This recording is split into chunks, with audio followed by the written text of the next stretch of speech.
Salam, bugün bizə təqdim etdiyiniz materiallar əsasında, yəni bu kargüzarlıq qaydalarına əsaslanaraq sənəd dövriyyəsinin təşkilini ətraflı nəzərdən keçirəcəyik. Bəli, salam.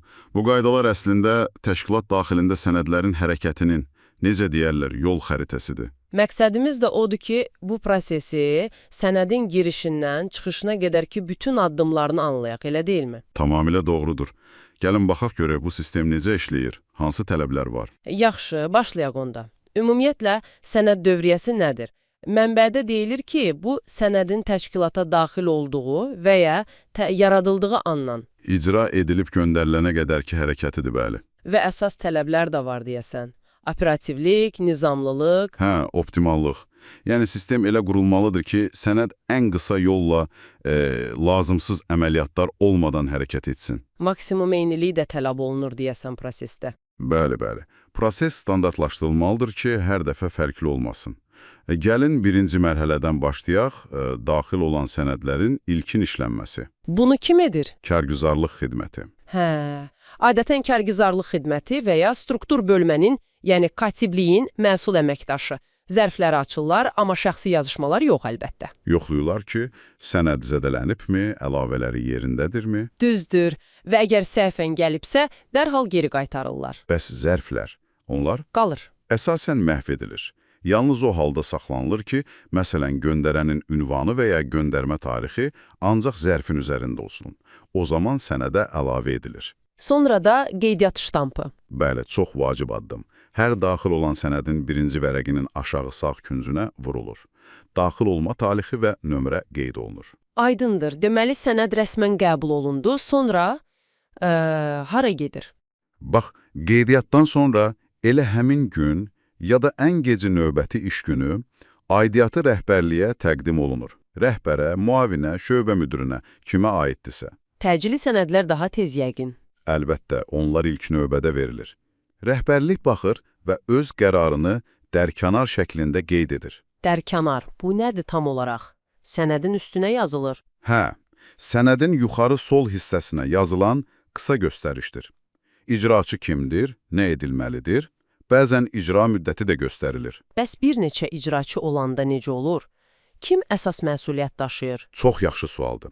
Baxın, dərkənarda birinci kimin adı yazılıbsa, o əsas icraçı sayılır. İşin koordinasiyası ona həvalə olunur. Amma digərləri ilə razılaşdırmalıdır da. Mütləq. Amma məsuliyyət baxımından qaydalarda deyilir ki, bütün icraçılar eyni dərəcədə məsuliyyət daşıyır. Yəni, bu bir komanda işidir. Dərilən sənədlər və ya təşkilatın öz daxilində hazırlanan sənədlər, onların prosesi necədir? Göndərilən sənədlərində öz mərhələləri var. Hazırlanır, razılaşdırılır, rəsmiləşdirilir, sonra qeydiyyatdan keçib göndərilir. İcraçı yəqin ki, göndərməzdən əvvəl hər şeyi yoxlamalıdır. Məzmunu, imzaları. Bəli, bəli. İcraçı məzmunu, tərtibatı, imzaları, əlavələri diqqətlə yoxlamalıdır. Kargüzarlıq xidməti də öz növbəsində ünvanın düzgünlüyünü, sənədin tamlığını yoxlayır və çalışır ki, elə həmin gün göndərsin. Daxili sənədlər bəs, əmrlər, protokollar kimi. Onlar da elə təşkilat daxilində hazırlanır, tərtib edilir, icra olunur. Hərəkəti, yəni ümumi qaydalara uyğundur.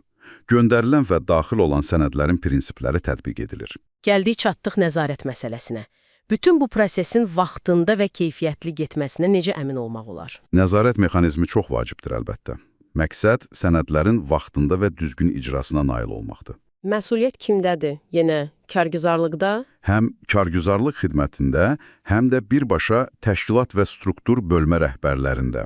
Bəzən xüsusi nəzarət xidməti də ola bilər. Yəqin ki, bütün sənədlər nəzarətə götürülmür. Hansısa vacib olanlar? Elədir.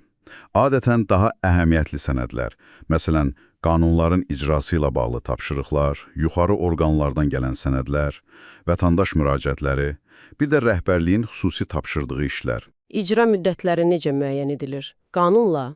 Həm qanunla müəyyən edilmiş standart müddətlər olur, həm də rəhbərlik və ya sənədin özündə konkret müddət göstərilə bilər.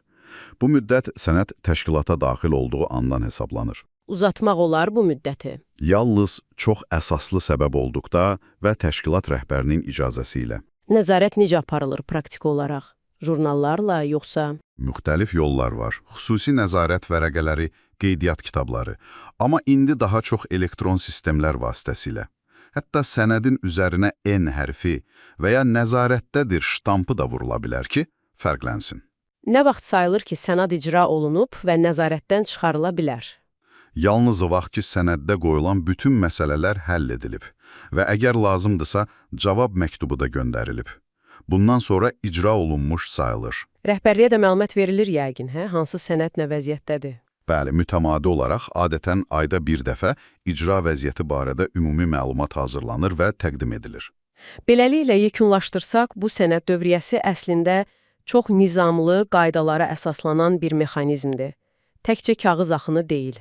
Tamamilə razıyam. Dəqiq məsuliyyət bölgüsü, icra müddətləri, nəzarət, bütün bunlar bir yerdə təşkilatın effektiv işləməsi üçün şərtdir. Hər bir mərhələ, qəbuldan nəzarətə qədər, bir zəncirin halqaları kimidir. Biri ləngisə, bütün prosesə təsir edir. Düz buyurursunuz. Yaxşı qurulmuş sistem həm vaxta qənaət edir, həm də işin keyfiyyətini artırır. Çox maraqlı müzakirə oldu. Sonda dinləyicilərimiz üçün bir düşüncə. Görəsən bu müzakirə etdiyimiz klassik, daha çox kağıza əsaslanan qaydalar bugünkü sürətlə rəqəmsallaşan dünyada nə qədər effektivdir? Sizcə, gələcəkdə bu proseslər tamamilə dəyişəcəkmi? Və bu ənənəvi yanaşmalar rəqəmsal sistemlərə necə uyumlaşdırıla bilər? Bunun üzərində düşünməyə dəyər.